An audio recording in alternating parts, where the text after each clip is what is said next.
Good morning student. आज हम पढ़ेंगे अपचयन और उपचयन अभिक्रिया और इसके बाद रिडॉक्स अभिक्रिया।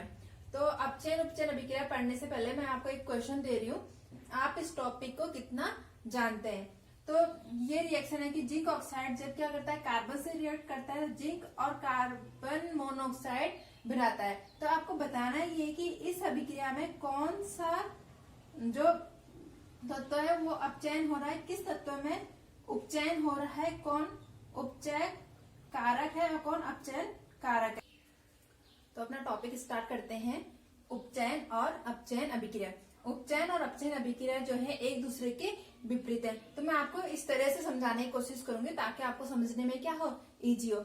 उपचयन वो अभिक्रिया होती है जिसमें क्या होता है, या तो क्या हो रहा हो, ऑक्सीजन की क्या होती है जिसमें वृद्धि होती है, और दूसरा या फिर क्या होती है, हाइड्रोजन की कमी हो रही है। ऐसी अभिक्रिया जिसमें क्या होगी, ऑक्सीजन की वृद्धि होगी या हाइड्रोजन की कमी होगी, वैसी अभिक्रिया को क्या कहेंगे, उस प्रकार की जो अभिक्रिया होगी उसे उपचयन अभिक्रिया कहेंगे। अपचयन अभिक्रिया जस्ट इसकी उल्टी होती है, क्या हो जाएगा, जिसमें क्या हो रहा हो, ऑक्सीजन की कमी हो रही हो और हाइड्रोजन की वृद्धि हो रही हो। तो ऐसी अभिक्रिया को जो कहेंगे अपचयन अभिक्रिया कहेंगे। आपको दिख रहा होगा कैसी है, एक दूसरे की बिल्कुल उल्टी है। इस तरह से समझिए, जैसे कोई ए अभिकारक था और जब इसने क्रिया करके ये उत्पाद बना तो ये AO बन गया। तो आपको दिख रहा है कि क्या हो रहा है इसमें, ए के पास कोई भी ऑक्सीजन नहीं था, जब ये उत्पाद बना तो इसने क्या करा, ऑक्सीजन को गेन कर लिया, मतलब इसमें क्या हो, ऑक्सीजन की वृद्धि। और ऑक्सीजन की वृद्धि हुई तो कैसे अभिक्रिया होगी, उपचयन अभिक्रिया, उपचयन अभिक्रिया। दूसरा, अगर हाइड्रोजन की बात करें, माना क्या है, कोई ऐसा कोई अभिकारक है, AH कोई अभिकारक है, और जब ये उत्पाद बनता है तो ये A अलग हो जाता है और इसमें से हाइड्रोजन अलग हो जाते हैं। अब आप देखोगे यहाँ से A जब यहाँ से उत्पाद में गया तो इसने क्या करा, अपने हाइड्रोजन को छोड़ दिया, यानी कि इसमें क्या हुआ, हाइड्रोजन की कमी हुई है। हाइड्रोजन की कमी हुई है तो कैसे अभिक्रिया, उपचयन अभिक्रिया। उपचयन अभिक्रिया क्या है, दो कंडीशन है, या तो क्या होना चाहिए, ऑक्सीजन की वृद्धि होनी चाहिए, या क्या होना चाहिए, उसमें हाइड्रोजन की कमी होनी चाहिए। आई थिंक ये पॉइंट आप क्या समझ चुके होंगे। उपचयन अभिक्रिया को समझिए, जैसे क्या हो, उपचयन अभिक्रिया में क्या होता है, ऑक्सीजन की कमी होती है। माना कोई आपके पास AO अभिकारक था और ये उत्पाद बनके A अलग और O अलग हो गया, तो ये क्या हो रहा है इसमें देखिए, A यहां से यहां जाने पर क्या करा, इसने ऑक्सीजन को त्याग दिया, और ऑक्सीजन को त्याग दिया तो कैसी अभिक्रिया होगी, अपचयन अभिक्रिया। दूसरा आप देखिए, जैसे माना कोई A था और ये जब क्या बना, उत्पाद बना, तो उत्पाद बन के ये AH बन जाता है। तो आपको दिख रहा होगा कि जब A यहां से यहां जा रहा है तो इसमें क्या हो रहा है, हाइड्रोजन बढ़ जा रही है, यानी कि इसमें हाइड्रोजन की वृद्धि हो रही है। हाइड्रोजन की वृद्धि हो रही तो कैसी अभिक्रिया हो जाएगी, अपचयन अभिक्रिया। एग्जाम्पल, जैसे इसका एग्जाम्पल लीजिए नंबर 1, जैसे माना क्या है, कॉपर जो है ये ऑक्सीजन के साथ क्या करता है, क्रिया करता है, और क्रिया करके क्या बनाएगा, कॉपर ऑक्साइड बनाता है। अब आप देख रहे होंगे कॉपर क्या है, यहां से यहां जब कॉपर गया तो इसने क्या करा, ऑक्सीजन को ग्रहण कर लिया, यानी कि इसमें क्या हुई है, ऑक्सीजन की वृद्धि। और ऑक्सीजन की वृद्धि हुई तो मतलब उपचयन अभिक्रिया। इसी तरह से जैसे ये दूसरा एग्जांपल ले लीजिए, जैसे क्या हो गया, कार्बन मोनोऑक्साइड जब वाटर से रिएक्ट करता है तो ये रिएक्ट करके क्या बनाएगा, कार्बन डाइऑक्साइड, प्लस इससे क्या होती है, हाइड्रोजन गैस निकल जाती। अब आप देखो यहाँ पे कार्बन के पास एक ऑक्सीजन था और यहाँ से जब ये इधर गया, उत्पाद बना, तो उसके पास कितने ऑक्सीजन हो गए, 2 ऑक्सीजन हो गए। मतलब इसने क्या करा, यहाँ पे ऑक्सीजन की वृद्धि करी, और ऑक्सीजन की वृद्धि करी तो कौन सी अभिक्रिया, उपचयन अभिक्रिया। अब आप उपचयन अभिक्रिया समझ चुके हैं, अपचयन अभिक्रिया को समझे। अपचयन अभिक्रिया में क्या होता है, ऑक्सीजन की कमी होती है। माना कोई कंपाउंड माना जिंक ऑक्साइड था, जब इसे क्या करते हैं हाइड्रोजन से अभिक्रिया कराते हैं तो ये क्या हो जाता है, जिंक अलग हो जाता है और वाटर बन जाता है। अब आप यहाँ पे देखिए हो क्या रहा है कि जो ये जिंक था, जिंक के पास क्या था, यहाँ ऑक्सीजन था, जब यहाँ से यहाँ गया तो इसने क्या करा, ऑक्सीजन को त्याग दिया। ऑक्सीजन को त्याग दिया मतलब कौन सी अभिक्रिया हुई, अपचयन अभिक्रिया। समझ आ रहा है ना। अगला एक और एग्जांपल लीजिए, ये हो गया ऑक्सीजन के, हाइड्रोजन के टर्म्स में आपको बता देती हूँ। जैसे माना क्या माना आपके पास है हाइड्रोजन क्लोरीन के साथ क्या करता है, क्रिया करता है, और इससे क्रिया करता है सूर्य के प्रकाश में, सूर्य के प्रकाश में, और सूर्य के प्रकाश में अभिक्रिया करने पे ये बना लेता है आपका HCl। तो अब आप क्या देख रहे हैं, आपको दिख रहा है कि यहाँ पे क्लोरीन के पास कोई भी हाइड्रोजन नहीं है, लेकिन क्लोरीन जब यहाँ से यहाँ जाता है तो इसने क्या करा है, हाइड्रोजन को गेन कर लिया है, हाइड्रोजन इसके पास आ गया, यानी कि क्या हुई है, हाइड्रोजन की वृद्धि हुई है। हाइड्रोजन की वृद्धि हुई है तो कौन सी अभिक्रिया होगी, अपचयन अभिक्रिया। तो इस तरह से आप क्या समझ चुके हैं, अपचयन और उपचयन दोनों अभिक्रिया को समझ चुके हैं। आपको एक एग्जाम्पल और देती हूँ। माना फेरिक, तीसरा है Fe2O3 कार्बन मोनोऑक्साइड के साथ अभिक्रिया करता है, और अभिक्रिया करने पर ही Fe+ कार्बन डाइऑक्साइड बन जाता है। बैलेंस कर लीजिएगा खुद। तो आप क्या देख रहे हैं यहाँ पे आप देख रहे हैं कि यहाँ पे जो Fe था उसके पास कितने थे, 3 ऑक्सीजन थे, लेकिन अब यहाँ से इधर गया तो इसने क्या करा, ऑक्सीजन को खो दिया, यानी कि इसके पास क्या होगी, ऑक्सीजन की कमी होगी, और ऑक्सीजन की कमी होगी तो कौन सी अभिक्रिया होगी, अपचयन अभिक्रिया। अब हम पढ़ेंगे रिडॉक्स अभिक्रिया। रिडॉक्स अभिक्रिया क्या है, कुछ नहीं है, जो आपने अभी पढ़ा वही सब है, बस पहले इसका मीनिंग समझ लीजिए। जैसे आप देखेंगे रिडॉक्स, REDOX, ये रिडॉक्स जो है आपको 2 शब्द से मिला हुआ दिखेगा, REDOX। ये जो RED इसका मतलब है रिडक्शन, और ये जो OX है इसका मतलब है ऑक्सीडेशन। अब रिडक्शन और ऑक्सीडेशन क्या है, रिडक्शन को हम हिंदी में बोलते हैं अपचयन, और जो ऑक्सीडेशन है इसको बोलते हैं उपचयन।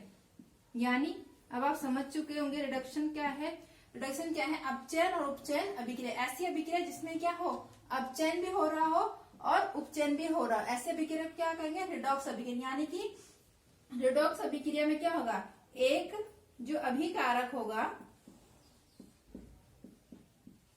एक अभिकारक तो क्या होगा, इसका अपचयन होगा, लेकिन जो दूसरा अभिकारक होगा इसके साथ का,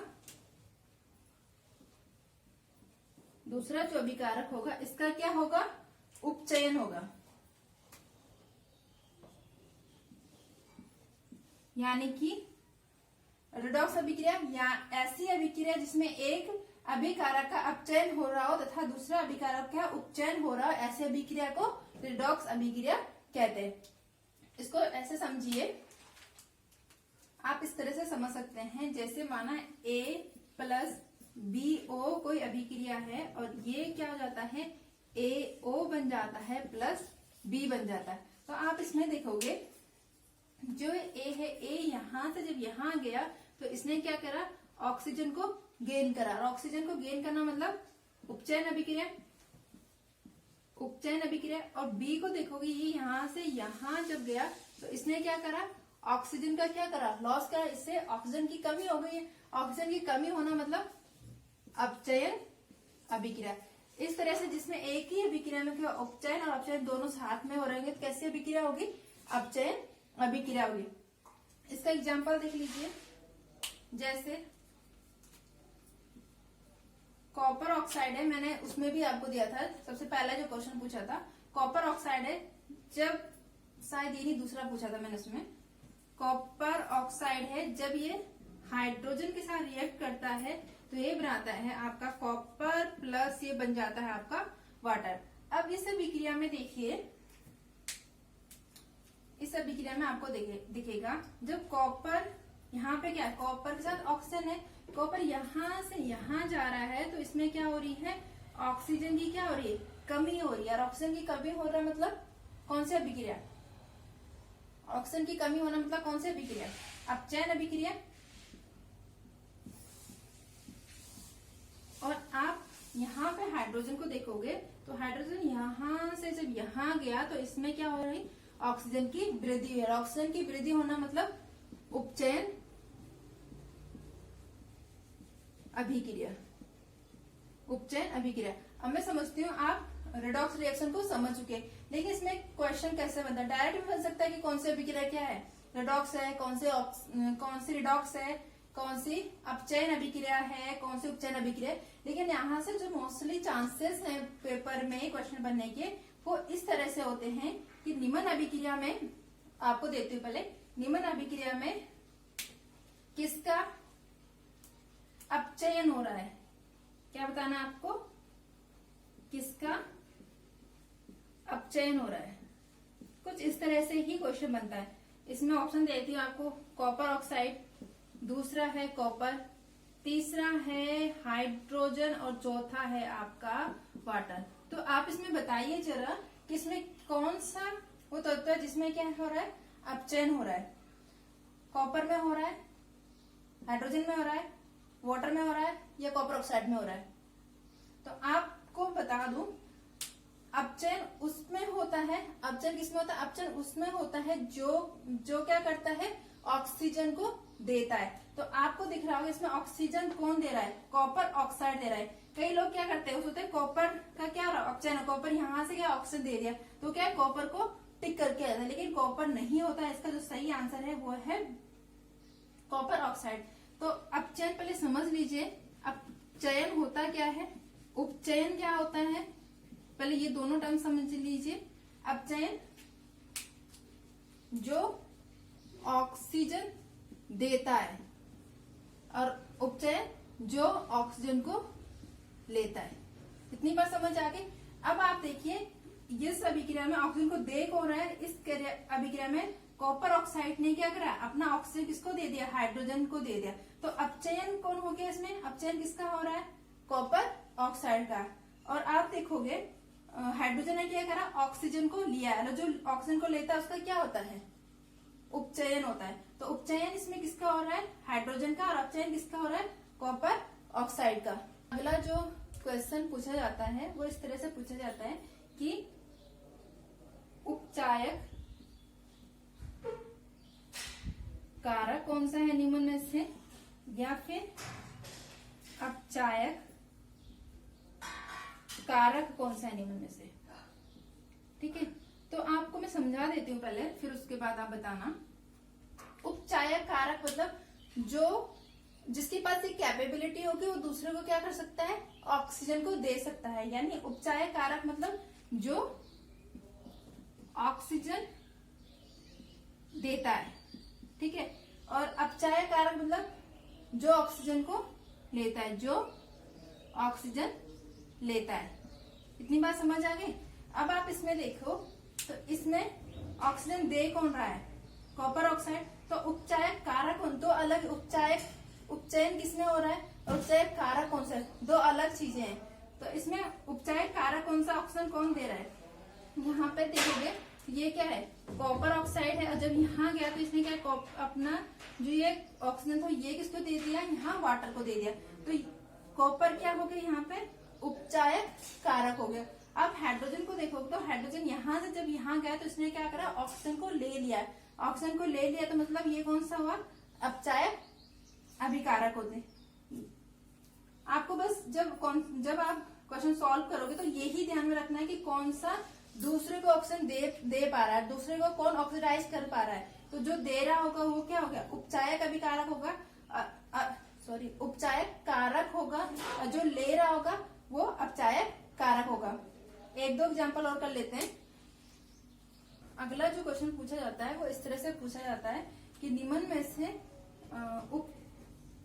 उपचायक कारक कौन सा है। दूसरा पूछा जाता है कि अपचायक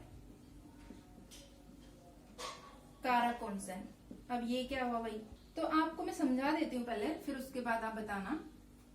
उपचायक कारक मतलब जो जिसके पास एक कैपेबिलिटी होगी वो दूसरे को क्या कर सकता है, ऑक्सीजन को दे सकता है। यानी उपचायक कारक मतलब जो ऑक्सीजन देता है, ठीक है। और अपचायक कारक मतलब जो ऑक्सीजन को लेता है, जो ऑक्सीजन लेता है। इतनी बात समझ आ गई। अब आप इसमें देखो तो इसमें ऑक्सीजन दे कौन रहा है, कॉपर ऑक्साइड। तो उपचायक कारक कौन, दो अलग उपचयन किसमें हो रहा है और उपचायक कारक कौन सा है, दो अलग चीजें हैं। तो इसमें उपचायक कारक कौन सा, ऑक्सीजन कौन दे रहा है, यहाँ पे देखोगे ये क्या है, कॉपर ऑक्साइड है। और जब यहाँ गया तो इसने क्या अपना जो ये ऑक्सीजन था ये किसको दे दिया, यहाँ वाटर को दे दिया। तो कॉपर क्या हो गया, यहाँ पे उपचायक कारक हो गया। अब हाइड्रोजन को देखोगे तो हाइड्रोजन यहाँ से जब यहाँ गया तो इसने क्या करा, ऑक्सीजन को ले लिया। ऑक्सीजन को ले लिया तो मतलब ये कौन सा हुआ, अपचायक अभिकारक होते। आपको बस जब आप क्वेश्चन सॉल्व करोगे तो यही ध्यान में रखना है कि कौन सा दूसरे को ऑक्सीजन दे पा रहा है, दूसरे को कौन ऑक्सीडाइज कर पा रहा है। तो जो दे रहा होगा वो क्या होगा, उपचायक अभिकारक होगा, उपचायक कारक होगा। और जो ले रहा होगा वो अपचायक कारक होगा। एक दो एग्जांपल और कर लेते हैं। अगला एग्जांपल समझ लीजिए, जैसे कि है जिंक ऑक्साइड है, ये जब कार्बन से रिएक्ट करता है तो ये जिंक और कार्बन मोनोऑक्साइड बनाता है। इसमें आपको बताना है कि जिंक ऑक्साइड में क्या हो रहा है, उपचयन हो रहा है या अपचयन हो रहा है, और कारक कौन सा है। दूसरा है कि कार्बन में क्या हो रहा है, अपचयन हो रहा है या उपचयन हो रहा है। तो आप पहले देखिए, जिंक ऑक्साइड क्या कर रहा है, ऑक्सीजन को दे रहा है। जो ऑक्सीजन को देता है वो कैसा कारक होता है, तो जो ऑक्सीजन को देता है वो होता है आपका उपचयन कारक। तो कौन सा कारक हो गई ये, उपचयन कारक। दूसरा क्या होता है, जो ऑक्सीजन को देता है उसमें क्या होता है, खुद में क्या होता है, उसमें अपचयन होता है या उपचयन होता है। यानी जो देता है उसमें क्या ऑक्सीजन की कमी हो रही है, और दे देगा क्या हो जाएगा, ऑक्सीजन की कमी हो जाएगी। तो जिसमें ऑक्सीजन की कमी होती है उसमें क्या होता है, अपचयन होता है। तो क्या हो जाएगा इसमें, अपचयन। यानी जो जिंक ऑक्साइड वो कारक तो कौन सा है, उपचयन कारक है, जो क्या दूसरे को ऑक्सीजन दे सकता है। लेकिन जो जिंक ऑक्साइड है वो ऑक्सीजन दे देता है तो ऑक्सीजन की कमी हो जाती है, और ऑक्सीजन की कमी हो जाती है तो क्या हो जाएगा, अपचयन हो गया। अब कार्बन को देखिए, कार्बन क्या कर रहा है, ऑक्सीजन को ले रहा है। जो ऑक्सीजन को लेता है उसमें क्या होता है, कार्बन ने क्या करा, ऑक्सीजन को लिया है। और जो ऑक्सीजन को लेता है उसमें क्या होता है, ऑक्सीजन की वृद्धि हो जाती है। ऑक्सीजन की वृद्धि होगी तो क्या हुआ उसमें, तो हुआ है उसमें उपचयन। और कारक कौन सा होगा, उपचयन हुए तो कारक कौन सा होगा, अपचयन कारक। क्यों होगा अपचयन कारक, क्योंकि उसने दूसरे को रिड्यूस कर दिया, मतलब उससे ऑक्सीजन की कमी कर दी। या इस तरह से कि उसने क्या करा, ऑक्सीजन को लिया है तो वो क्या हो गया, अपचयन कारक हो गया। तो इस तरह से आप क्या करते हो, अपचयन उपचयन को समझ सकते हो। आपको एक एग्जांपल देती हूँ जिसको आपने आंसर करके नीचे कमेंट्स में देना है। के लिए एग्जांपल ये है कि जब क्या होता है, मैग्नीज ऑक्साइड HCl के साथ रिएक्ट करता है तो ये मैग्नीज क्लोराइड बनाता है, साथ में यहाँ से वाटर बन जाता है और क्लोरीन गैस निकलती है। अब आपको ये बताना है कि मैग्नीज ऑक्साइड में उपचयन हो रहा है, अपचयन हो रहा है, कौन सा कारक है, और उसी तरह से HCl में आपको बताना है नीचे कमेंट्स में। आपको नेक्स्ट टॉपिक होगा, मैं बायो का एक यूनिट कंप्लीट कराने की कोशिश करूंगी। मैं सोच रही हूँ केमिस्ट्री में एक यूनिट कंप्लीट हुई है, बायो में एक यूनिट कंप्लीट करूंगी, उसके बाद फिजिक्स का एक यूनिट कंप्लीट करूंगी, दोबारा केमिस्ट्री में आऊंगी। Thank you.